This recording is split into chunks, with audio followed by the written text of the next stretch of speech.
What's driving national growth in all industries from one of the country's most dynamic regions? Welcome to Strategic Compass, our new podcast exploring the strategic forces shaping the future of business. I'm Patrick Ryan, KPMG's National Managing Partner, Advisory Strategy and Markets. And I'm Kathy Hollinger, CEO of the Greater Washington Partnership. We are thrilled to sit down with the region's most influential leaders to hear their stories of bold ideas, collaboration, and leadership shaping the economy from Baltimore through Washington, D.C., all the way to Richmond and nationally. And as we dive into these conversations, we'll uncover how Greater Washington area CEOs are driving national conversations. And now, I look forward to hearing from Kathy as she guides us through a conversation that promises to uncover some truly thought-provoking insights. All right, I'm Kathy Hollinger. I'm the CEO of the Greater Washington Partnership, and today we're exploring the powerful role that higher education and higher education leaders play in shaping a more connected, inclusive, and prosperous region. And we could not be with a better leader. Our guest is someone who's made it his mission to ensure universities don't just educate students, but also drive place, drive innovation, drive economic mobility and opportunity across the entire corridor. Dr. Tim Sands is the president of Virginia Tech, one of the most respected research institutions in the country and a true anchor of regional growth. President Sands, welcome. Well, thank you, Kathy. Thank you for having me. Love to have you. We're going to start at the very beginning here. You've led Virginia Tech since 2014. And when you think about your role, not just as a university president, but as a regional and national leader, what are your guiding principles? As a land-grant university, which Virginia Tech is, and I have to give a little bit of a history in there for just a second. The 1862 Morrill Act that President Lincoln signed created a new class of universities. And at the time, it was really only the elite that could attend universities. And he created this model for economic development, or economic development engine, if you will, but also provided practical and fundamental education to those who didn't have access to it otherwise. Mm-hmm. We're still that. I mean, when I look back on the original Morrill Act, it talked about agricultural and mechanic arts. It talked about military tactics. It talked about a liberal education, liberal arts foundation. And we have not strayed from that from the beginning. So Virginia Tech, like a lot of other land-grant universities created in that era of the 1860s and 70s, is really about engagement. And I think that that's something that is it's engagement and opportunity, really. And that has not changed. And so when I came to Virginia Tech, that was my charge, really, was to make sure that Virginia Tech did not stray, but also not just stayed in place, but actually adapted to the environment that we're in. So although we're known for our agriculture program and our engineering program, which were founded back in the 1870s, and our core cadets, we're very much oriented toward the needs of the economy today and the needs of the people we serve today. So I think it's less about doing something new and more about keeping true to your values and to why that university exists and just adapting it ferociously. Yeah. And I think a lot about what you have done, what the institution has done in thinking about this region. And while you're building on so much of the foundation, you've evolved so much of that thinking to make sure it is very much aligned with needs of a region or needs of a community. So I commend you for that. You've been at Virginia Tech for over 10 years, but your leadership story stretches far beyond that and goes further back. Can you share how your earlier roles, particularly, I know that you spent some time as a professor, so that intersection is so interesting in terms of how it may have shaped your vision in being a university president. Well, I think I finished my PhD in 1984, and I joined Bell Communications Research, which was a result of the divestiture of the telephone system back then in 1984. And it split Bell Labs, the research lab, that is incredible reputation, historical reputation for incredible advancements that affect our quality of life to this day, split into AT&T Bell Labs and Bell Communications Research. I had intended to be an industrial researcher for my whole career. I did it for 9 years. Yeah. There's a lot of interesting stories there that I won't tell right now, but I ended up getting a call from my alma mater, which was UC Berkeley, to come back as a professor in material science and engineering, which was close to my discipline. And I did it. And well, I should say we did it. It was a family decision. Yeah. I was born in the Bay Area, born in San Francisco. That was where I grew up. So it was kind of a coming home moment. I was there for about 9 years, and I realized the things that I enjoyed about being a professor was really mentorship. And that's something that stuck with me. I didn't have as much chance to do that in industry, but as a professor, I did. Yeah. But the thing I really missed in industry, we worked on big problems across disciplines. And I was working with people who had expertise very different than I did. Universities are historically designed in departments. So your colleagues are all people who know the same things you do. And I never liked that.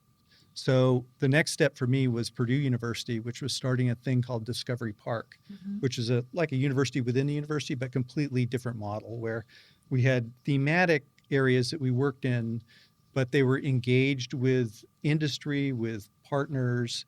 We had in the building, I ultimately became director of, there were 12 different disciplines in the building, 200 grad students from a whole host of programs. It wasn't stagnant, it was constantly moving. And then moving on to Virginia Tech, where I had the opportunity to be the president, was a really, what it did for me. The reason I wanted to do it is I had briefly been provost, chief academic officer at Purdue, and then briefly for 6 months acting president. Yeah. At the time, I didn't think I wanted to be a president, but when I got a little taste of it, you realize you can have that kind of impact. You can try to create an environment like the one that I remembered that I enjoyed. And so coming to Virginia Tech, I could see that this institution was ready for this. I was partly attracted by the fact that, and I called it the binary star at the time, that we had this beautiful campus in Blacksburg that everybody identifies with football and undergraduate experience. But we had the ability to move throughout the state. And we're, in fact, already everywhere in the Commonwealth. Right. And I saw at the time something I couldn't do at Purdue at the time because Chicago, the big city, was in the wrong state. And it just wasn't the same environment. Yeah. I could do that here, and we could really build up our presence in the greater Washington area. And that was, frankly, what attracted me to Virginia Tech. So looking back 11 years to see that we've made more progress. Of course, my predecessor, Charles Steger, and his predecessors, even from the 60s, started to build presence up in Northern Virginia. But it's just taken off, and it's I think it's still early days. I think we've got a lot more we can do. Yeah, I mean, presence has been incredible. Intentionality, I know as well, in terms of where you land, how you create place, and the intersection of coming from private sector or utility. I think it was considered utility, probably right? A better way to describe it. Yep. And higher ed is exactly what is manifesting in terms of what's happening here in the region. So the opening of Academic Building 1, formerly known as the Innovation Campus in Alexandria, is really a perfect illustration of that. And I recall some of the significance that was shared at the opening, which was a fantastic few days, but the stories in terms of why and impact and leading and doing with intention with public sector to really be partners in thinking about how you are growing and how you are having presence here. What drove that project, and what was the appeal specifically of Northern Virginia? That project, you could look at it in a couple of different ways. It was really an intersection of a lot of efforts by folks that weren't working together originally, and then all of a sudden it came together. On our end at Virginia Tech, when I arrived in 2014, we immediately started planning a global innovation district, and it was going to be in Northern Virginia. We didn't know where we were going to get the money. We didn't have any idea how it would come about, but we knew we needed to plan it. Yeah. And so for a couple of years, we worked hard on planning this thing that we didn't know how to build, but our alums came in, many of them from this region, and helped us come up with a vision for it and think about how we would structure it organizationally so that it would be dynamic and could engage the rest of the community here. So we made a lot of progress, put the plan in the drawer, because I remember going to a dinner at that Senator Warner hosted back then. Yeah. And I got to meet a lot of the folks now that are in the lead with the Greater Washington Partnership. And the basic message they told me as a new president who came with this silly idea was, yeah, it's a good idea, but you never do it alone and you don't have the resources. You need to go out and look for some kind of global academic leader, or maybe it's an MIT or a Stanford, but you can't do this from Virginia Polytechnic Institute and State University, which is our actual name. Yeah. And we just weren't viewed as a heavyweight. And but I knew that we had the potential to get there. I just didn't know how we would get there. At this, well, not exactly the same time, but shortly thereafter, Amazon announced that they wanted to find a new headquarters, HQ2. And that competition was wild. I mean, I don't know if we'll ever see anything like that anywhere again. But we had, I think there were something like 400 communities around the country that said, Come here. Yeah. And we, I remember getting a call from the governor at the time saying, would Virginia Tech help us get a consultant and start planning a series of, maybe it's multiple Virginia proposals. And we said yes that day. And apparently we were the only higher ed institution that immediately said yes. But the reason we said yes is we had a plan in a drawer. It wasn't because we had so much foresight. We were just already thinking about it. Years ahead. Years ahead. Yeah. And the light bulb went off when we got that call. I was thinking, well, this might be it. But I mean, a long shot, very much a long shot. But, without telling the whole story, we eventually were chosen. And the site that National Landing, the site in Arlington and Alexandria where Amazon HQ2 ended up landing, that announcement was made the same day that the Tech Talent Investment Program was announced. And there were two coupled agreements, two coupled MOUs. One was between the Commonwealth of Virginia and Amazon, and the other one was between the Commonwealth of Virginia and higher ed. And we were in the lead on that. And that's what got us this building that's now open, but also the data and decision science building on the Blacksburg campus. Yeah. And a doubling of our digital skilled workforce, essentially, that we help create through the majors that are associated with the tech economy. So things came together, great partners that helped us. So it was a wonderful period. Then we had the pandemic, but we got through it. And so now we're off and running. Yeah, the stars seemed to definitely align during that period of time, but it also served as a model, I think, in the region, but also elsewhere, as partnerships come together in very specific ways. I don't think that the region, and if we were to not just speak about the Baltimore to Richmond, but if we're just talking about the metropolitan region, they had never had to come together in that way, outside of maybe how the states and the District of Columbia had to think about, big global events like the Olympics at one time. But I do remember at the opening, the storytelling around, how it would take a village to really think big and to think about what is going to yield tremendous economic impact going forward, which is exactly what has happened. So I do want to ask the students. I know that you invest a lot, lean into student body a lot through your team, through the administration, but what are they actually learning specifically at Academic Building 1? Well, Academic Building 1 is focused on really the disciplines that feed the tech economy, but it's very broad. The degrees that are offered are master's degrees in computer science and computer engineering, and then PhDs as well. It's not an undergraduate institution right now. Right. Eventually, it will serve, I think, undergraduates in being a home base for internships and that sort of thing. But for the next few years, it's really focused on the master's degree and master's of engineering. And that would include fields like AI, which we already had well before generative AI. We had the Sangani Center, which is thriving and part of Academic Building 1. But cybersecurity, quantum information sciences, all these fields that kind of touch the economy or the future economy. And so that's what we're trying to do and we're also recruiting a lot from Virginia. And that was part of the Tech Talent Investment Program. It's not about necessarily just international students, which a lot of these master's programs in things like computer science tend to be populated, and we can talk for hours about why that's true, but tend to be populated by international students. In our case, we're 70% domestic, 50% Virginia is the goal. And so it's about developing talent that's already here and then about retaining them. But we're excited to see the classes grow. We've got about 400 or so. I've got to get master's students.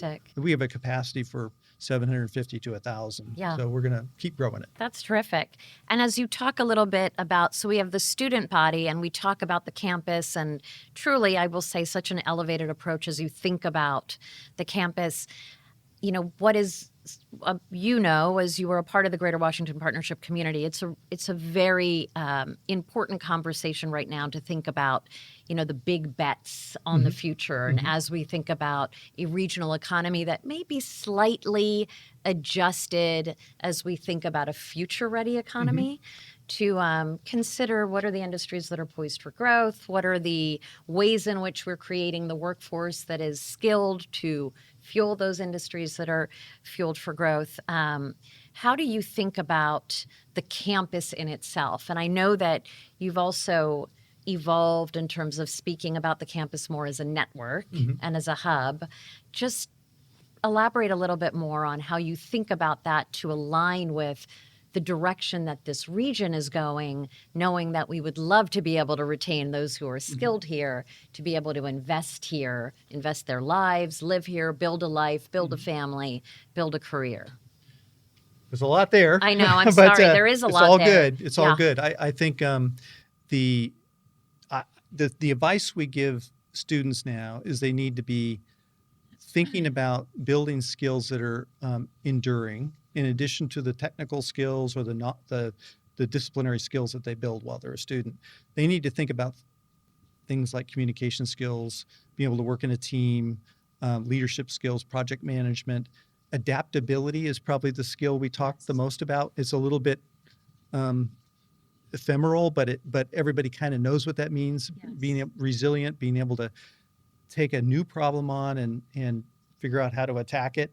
And then understanding that may not last, you may need to change up and go a different direction, and being able to do that. Sort of the skills that you get when you learn how to be an entrepreneur. Some people think that that's either you know how to do it or you don't, but there are some elements of that can be taught or practiced. Yeah.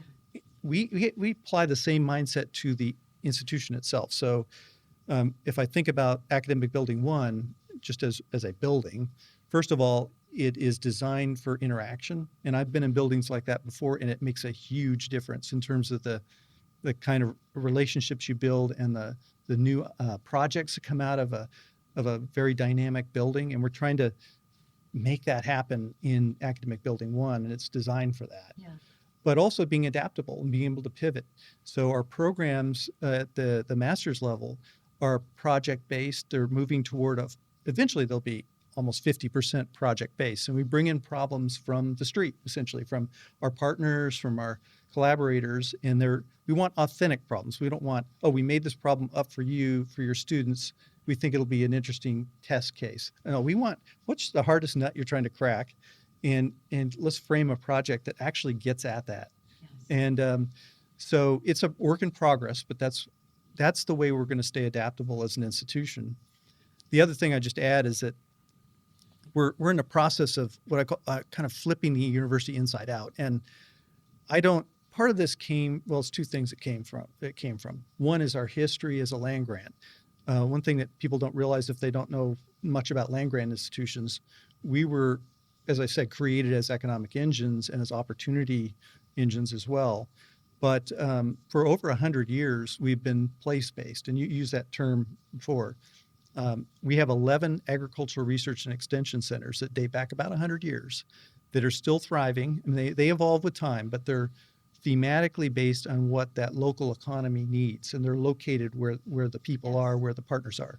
So the good example is in Hampton, Virginia, we have our seafood ARAC, and it works on aquaculture and essentially the seafood industry. It serves with research and training and partnerships. It serves that community. And then in Shenandoah Valley, we have the themes are cattle and forestry. So we have our experts there, and they're working with the experts or the businesses in the cattle industry and also in the forestry industry. And they're providing the latest knowledge, but they're also listening and engaging and trying to understand, okay, where do we need to be next year for you? That's over 100 years of experience with that. And we realized when we started thinking about Academic Building 1, we've been doing this all along, and we just didn't think of it that way. Mm-hmm. So we've got our Virginia Tech Carilion Health Science and Technology campus in Roanoke. It's in Roanoke because our primary clinical partner, Carilion Clinic, is there. Now we have a new branch of it in DC with Children's National, a pediatric oncology group that works directly with our Children's National partners at the old Walter Reed site, the new Research and Innovation campus for Children's National Hospital. We have our National Security Institute located in Arlington, Virginia, right in the middle of the agencies and the community. And so we're rethinking the way we talk about the university as a more distributed kind of inside-out university, the opposite of a ivory tower. It's really, you think of a traditional university that's got walls around it, and it's got a beautiful campus like we have in Blacksburg, and everything happens inside there. We are the opposite of that, and we're trying to figure out how do we rebuild. We feel like we've had the benefit of the public trust for the 150 some years that Virginia Tech's been around, partly because we are engaged and already are distributed. Right. But how do we really double down on that so that is what people think of as the university? It's in my backyard. It's serving the needs of my community. It's not sitting off in the mountains, by itself. Right. We're not going to shut down Blacksburg, but that shouldn't be the first thing you think of. So we've got work to do. A lot to do with a lot of opportunity, but also great history and pattern of what has worked and what has been done. We often hear you talk a lot about, technical skills, and we've talked a lot about that, and also skills-based hiring.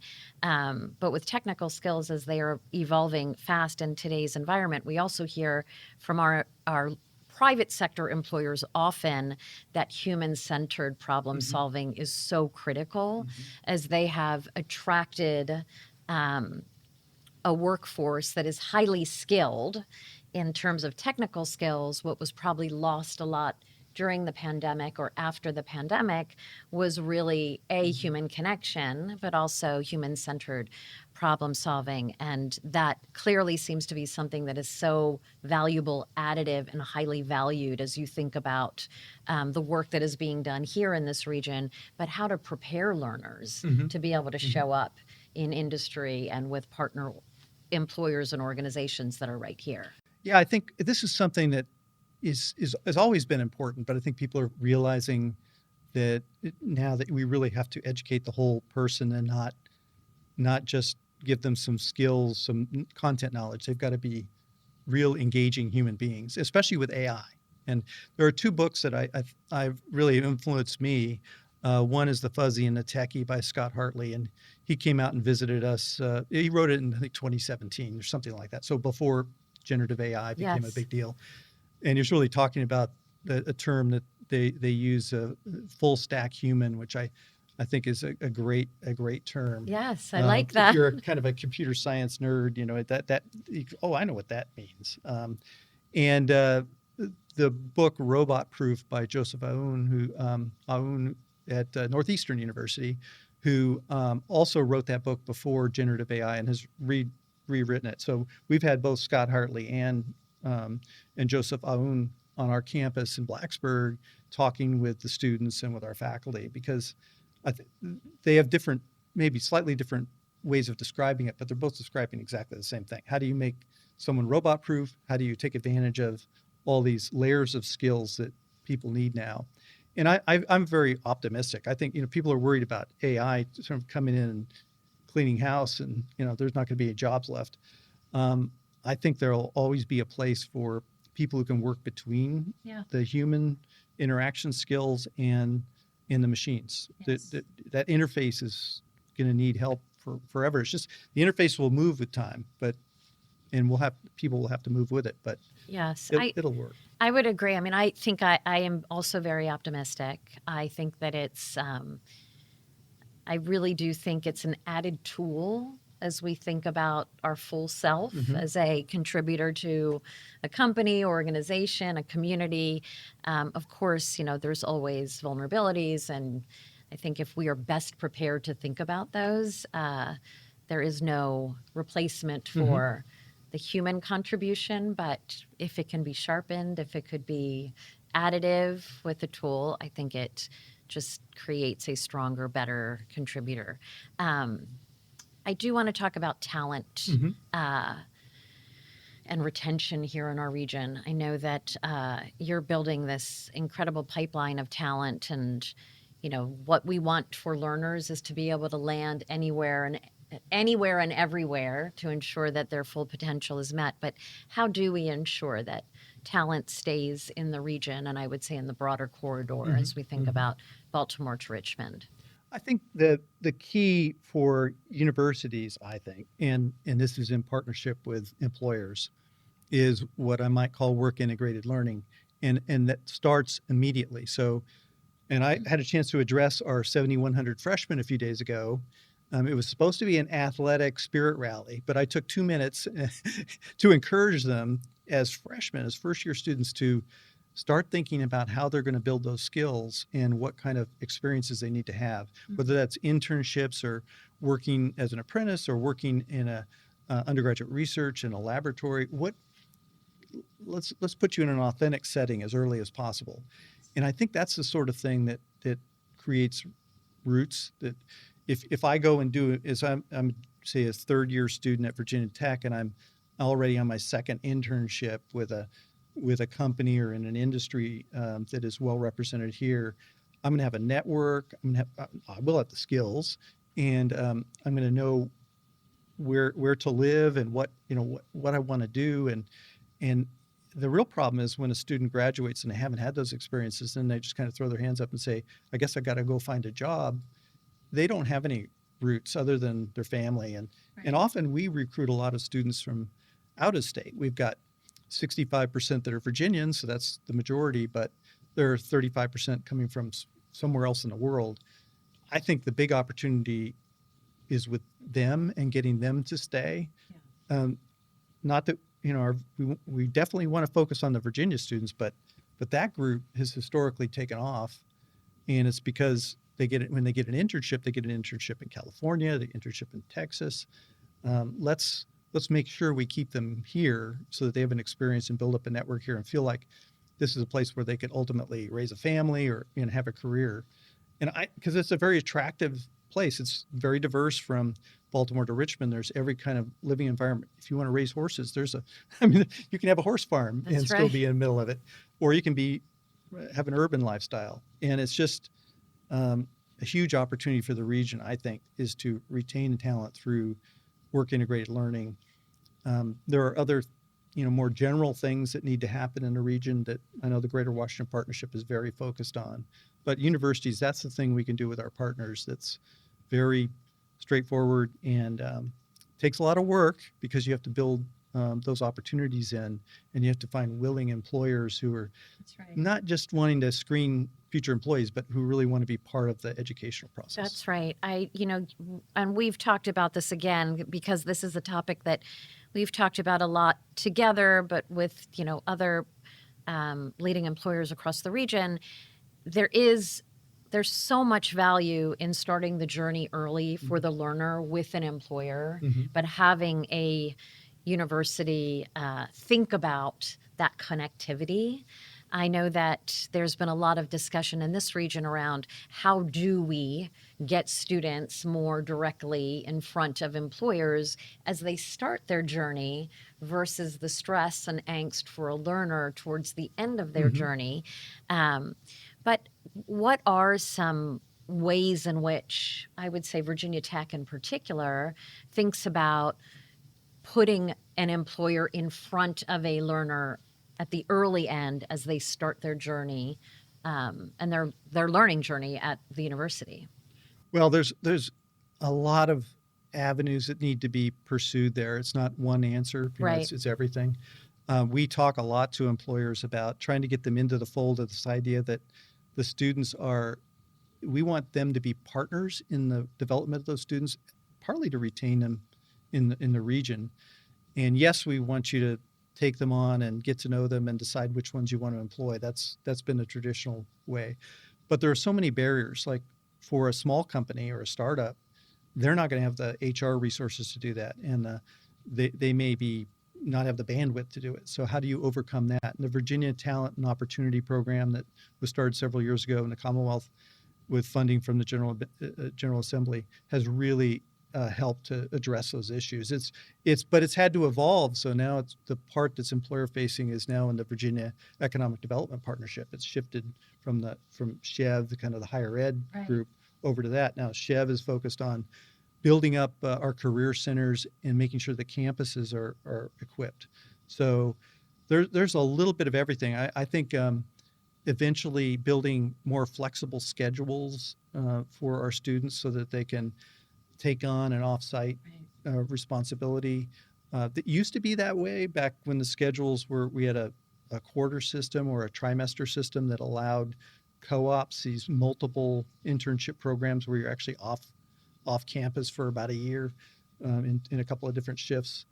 That used to be the old model. It was very successful, but then we changed the calendar and actually students wanted to graduate in 4 years instead of 5. And so we've had to rethink what we call co-op 2.0. Right. But it's partly getting, and there's another big thing that's really hard to do, and we're in the midst of doing it, but it's a long-term project, that is building this into the curriculum. So not as an add-on, like not a co-curricular, but actually a curricular element. So at Virginia Tech and a lot of our peer institutions in Virginia are doing similar things. We've got about half of our degree programs now that have it built in. So we call them bridge experiences. And they get credit for perhaps taking a course that prepares them for an internship or a bridge experience. Mm-hmm. And then maybe on the back end, what did you learn kind of situation. So we give them some credit, we build it into, usually the internship itself will be a no credit, but they'll be paid. That's the goal, because that relieves a lot of the stresses that some of our students have. So I think we're going to get there by transforming the curriculum so that it's built on bridge experiences, and it's going to take a few more years. I mean, we're kind of halfway there, and I think we're actually ahead of the pack, but we've got some work to do. And in getting employers really focused on this as being a partner. I mean, I met with a big company today and the leadership of a big company, and my big message was, not only take our students as interns, but let's work together on coming up with a program that, that really works for you, that we can scale. And that conversation is every day. Yeah. Do you notice in those conversations, as I know that, you have so many, because your approach has very much been alignment with industry as you think about talent and you think about the educator experience. With your peers around the country, do you notice that there is agility to be able to rethink in this way? Employers, I know that they are, the private sector is testing themselves to be able to be agile in their systems and the way in which they have, CHROs who are approaching talent. But for higher ed, it takes agility to do that, mm-hmm. But do you see the willingness to do that and a need to do it with private sector? I think so. I think that the general public probably has the idea that higher ed's kind of stuck in a rut or difficult to move. Right. There's some truth to that and it's just structural. When we take a student, we have that student for 4 years. So if we get them on a track, we made a commitment to them, they're going to be able to finish on that track. Right. When we take a faculty member, especially research universities, we're committing 5 to 10 years because we're making a big investment. Could be $1 million or more in terms of setting up their lab if they're a research active kind of STEM researcher. It's a big commitment, and that doesn't pay off right away. Right. So we, unlike a private company or manufacturing environment, we have the time constants that are just by nature years long.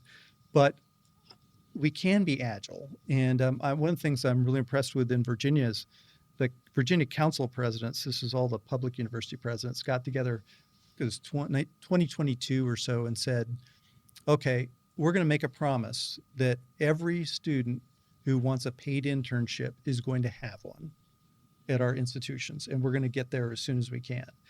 And we are working very hard on that in partnership with the Commonwealth. We're not there yet, but we're much further along than we were, and we're setting up a foundation where that will be a reality. That's true. And part of it is understanding what the barriers are, and it's not all on the employers. There's a lot of it is within the university structurally. Right. Commitment is first step, though. That's fantastic. Virginia Tech and other regional educational institutions are also national leaders, as we mentioned earlier, in research and development. But we often see there's a disconnect between academic innovation and real-world commercialization, especially when it comes to launching startups and creating jobs here specifically in the region. What do you see as the most effective ways or opportunities for universities to be able to bridge that gap between the lab and the marketplace? Well, it's really a lot like the talent discussion. Yeah. And there are multiple avenues that need to be pursued simultaneously. And we are doing that at Virginia Tech, and so are a lot of our peers, but I'm really proud of the strides we've made over the last decade that I think will become more evident as the years go by.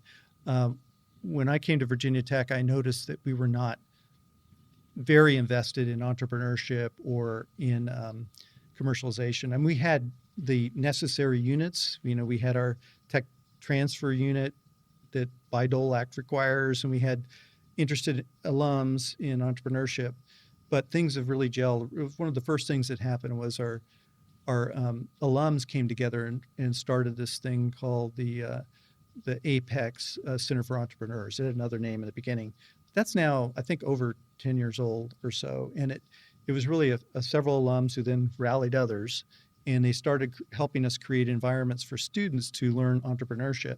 And again, it wasn't so much about starting companies. It's about the resiliency that you build when you try something and it doesn't work, and you try something else, and how do you find talent? How do you go find a CEO if you're starting a company? Right. And all those things are the networking. Those are career resilience skills, not just startup skills. So I think we have a really good student environment. We're working now on the faculty engagement and the commercialization elements, and that's going very well. We just IEEE Spectrum published its ranking of the pipeline power for our patents. Yes. And the top two were Harvard and MIT. Number 3 was the Broad Institute, which is a partnership between Harvard and MIT. And we were number 4. So, and that's in the whole country. So I feel like that it seems like we came out of nowhere, but it was a lot of work, and it's still going. The Corporate Research Center, which is part of our Virginia Tech Foundation, it's people who know Virginia Tech think of it as a Blacksburg entity, but it's also kind of mirroring our distribution around the Commonwealth and starting to grow into that. And they're bringing those skills and the resources. So it's, from our end, there's a lot more work to be done, but we've got the foundation, and we're looking forward to really activating that. We have a lot of companies that have come out of Virginia Tech faculty, leadership, and students over the years, but without a lot of support. It's happened, but now we want to be in a place where we can really accelerate that. Yeah, we talk about resilience a lot, and it seems that there's great scaffolding in place to be able to encourage and support resilience. I think as we think about innovation as economic resilience, I want to talk a little bit about connecting it to the bigger picture of economic resilience here in our region and how innovation plays such a critical role right now in strengthening our regional economy. Knowing that Virginia Tech is this anchor to be able to produce that, has had to think about that for itself in terms of an institution with place and purpose and presence. What are your thoughts on how innovation is going to drive and has to drive kind of the next future forward thinking economy for our region? Wow, that's another huge I topic. love huge questions. Yeah, it's funny because we get we get into academic discussions about what is innovation. Yeah. Is it a real thing, or do we just make it up? Yeah. But I think of it as learning by doing. So, we typical university focuses in people's minds anyway on learning things that are already known, and you just transfer them to the next generation. We know now, and we've known for a long time, that real learning takes place by actually doing things. Yes. And innovation is exactly that. It's like, okay, I see a problem. Let's see if we can solve it. And I'm going to do some stupid things in the beginning, and I'm not going to really know where I'm headed, but I'm going to ask questions, and I'm going to keep pushing. It's really, I think, problem-based. So it's taking the focus away from little things that are important, but what is the big problem? And can you get people from multiple perspectives and disciplines together to address it? And how do you build, mechanisms and structures that allow that to happen? Mm-hmm. The Greater Washington Partnership is a perfect example of that. I mean, you mentioned bringing the Olympics was one of the goals that started that combination of people that said, okay, we can do this. But one of the things the Greater Washington Partnership did, which I think was very innovative, when the Amazon HQ2 competition was announced, the Greater Washington Partnership brought together all of the university presidents and others and basically said, we want to write a letter to Amazon that says that if one of us wins, we all win. And that was brilliant because the letter was generated. We all agreed to it, because I think at the time we had 3 finalist proposals that were in the region. And I think we might have had at that point even a few more that were still in contention. And to get everybody together to say, here's the big opportunity or the big problem, and if we get together in the same room, we can solve it. If we don't, we'll never get there. Because if you can imagine, if we were competing against each other in the region, it wouldn't have been good. If we're saying we're all going to go for it, but whoever wins it, we're gonna support that effort.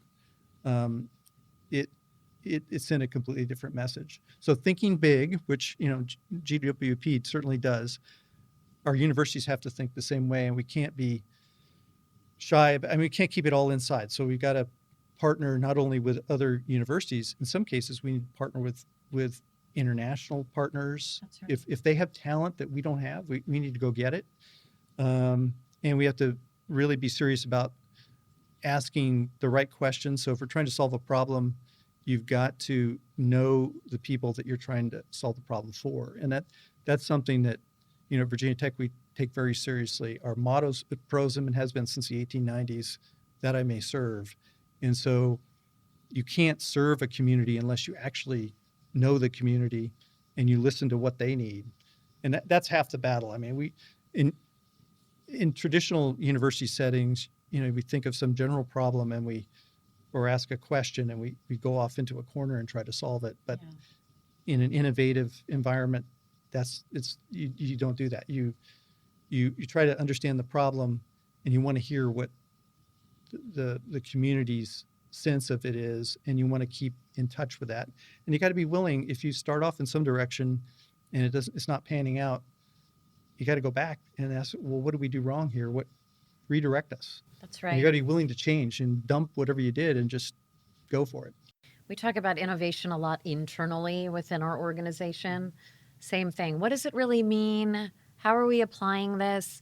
But it really does come back to thinking bold, thinking big, bigger than you may have originally gone into anything, a problem, a job, an effort. But I do remember with Amazon, I want to say that I want to say there were close to a dozen bids coming out of this region. I think that's right. It was a big number.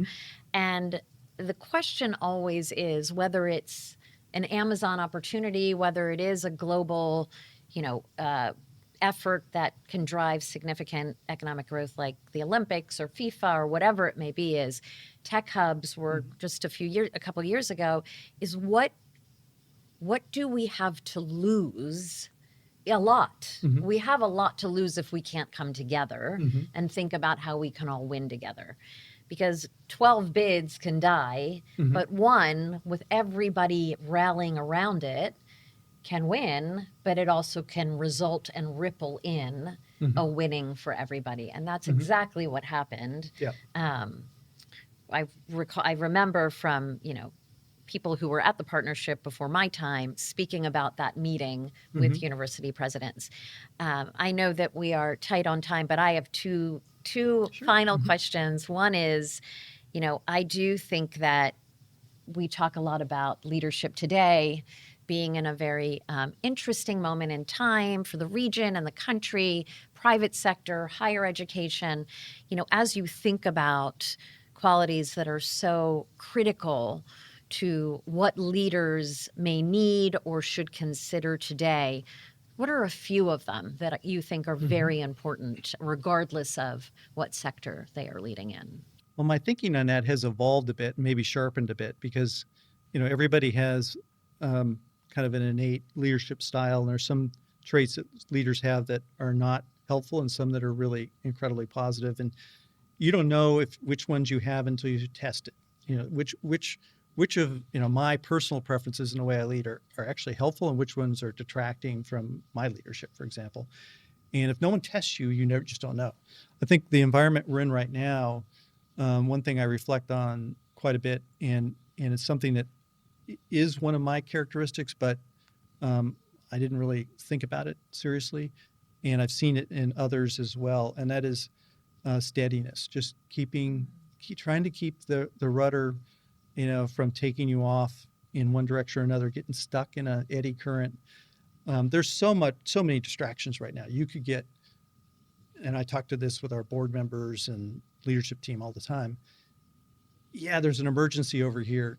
Let's deal with it, but let's not get absorbed by it. Keep your eye pointed ahead. Keep the ship pointed ahead, because we know where we want to go, and that North Star may evolve a little bit with time. We need to keep double checking. Is this really where we want to go? But try not to be too distracted by the things that are going to happen every day. Yeah. And so when I'm, meeting with my cabinet, or having a meeting with our board of visitors, or meeting with partners, I try to portray, and it's not insincere, but I try to portray steadiness, that we are going to keep going where we're going. We're going to adapt to the landscape around us as it's shifting, but we're not going to lose sight of where we're going. And easier said than done, because in the last few years, there have been many times when, even during the pandemic, where you're questioning whether you're even the right organization, whether you need to do something really different. You need to know when to jump, and there's some things you need to do, but don't get distracted by the little stuff, because it's probably going to go away. 95% of what we were panicking about over the last few years didn't happen. Some of it did. And we don't want to be naive, because things are still going to happen. Yeah. But if you portray yourself as a leader like a chicken with its head cut off all the time, no one's going to follow you, because it's just it's chaotic. No, that's so insightful. And I heard recently we were talking about pausing versus complacency. Like, to pause and be steady is very different than being complacent. It's the idea that not everything has to be responded to with this heightened sense of urgency, because it does take your eyes away from the prize. So I really appreciate that. We talk about big bets, we do at the partnership, but we talked about it as we started this conversation. If you were to place one bold bet on the future of this region, what would it be? Well, I can say, I don't know if it's a bet or just a hope that it's something we need to strive for, but I remember about 10 years ago being in these discussions about the economy in the greater Washington region, and about our dependence on the federal government. Yes. And that was great while we had it, but we need to take some time to build other dimensions to the economy that are equally important, that can allow us to be more stable, more resilient.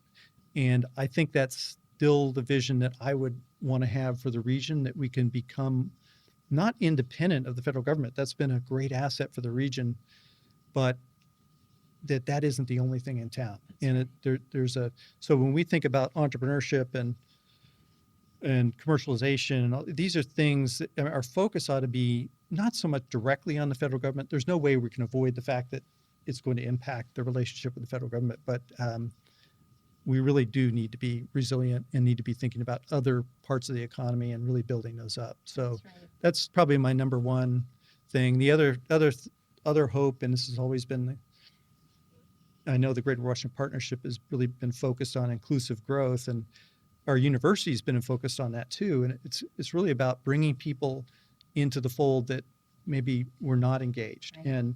And I think that we used that strategy back around 2017 with our admissions and enrollment management, and it worked beautifully. It was just, it wasn't about, targeting individuals or certain groups. It was really about lowering barriers for everyone, so that more people could be part of the university. And the funny thing is now we're unfortunately, because of space, having to reject more people. We have a lower admission rate than we did when we first started talking about that, but we also have 3 times as many applications. So the analogy, I think, is the same for the region, that lowering barriers, getting more people to engage, be part of the economy, part of the region, and it'll take off. So those are the 2 big things I think that we need to keep working on. I know Greater Washington Partnership has really been focused on all of that, but it's not going to happen overnight. It's just, I think we've been at it for the whole time I've been here. We've been at that. That's right. And we're going to have to be at it for another decade, but I think it's going to make a difference. Absolutely. I love what you say about, as we think about the economic growth work we're doing as a region, we're absolutely very much validating the importance of federal government, but we want to demonstrate that there should not be an over-reliance. And that was a discussion that happened 10 years ago, 15 years ago anyway, for this region. But the work that Virginia Tech is doing, but particularly coming to this part of the region to be able to think about a future-ready economy with what may be in that third pillar when we think about growth drivers, it's just so critically important. And on inclusive growth, I do think that Robbie Mosier and Tony Pierce talk about the more people that contribute to our economy, the stronger and bolder our economy and region will be. And that's really the approach we will continue to take with our inclusive economic growth work. So I want to thank you. It's always delightful having a conversation with you, but to be able to talk to you today in this way, your leadership at Virginia Tech has been really a model of what it means to lead, what it means to lead with vision, responsibility, and intentionality. So I thank you very much for coming. Thank you for having me, and thank you for your leadership. I think the Greater Washington Partnership is doing things that need to be done and that are really crucial for the whole region, and under your leadership it's really thrived. So look forward to the next decade, see what trouble we can create. 100%. I like the trouble. Thanks for tuning in to Strategic Compass. We hope you'll join us next time as we continue our conversations with the Greater Washington area CEOs shaping the future from Baltimore through Washington, D.C. to Richmond and nationally. Subscribe to Strategic Compass today and follow us for more insights from the corridor's most influential leaders, helping you stay informed and inspired.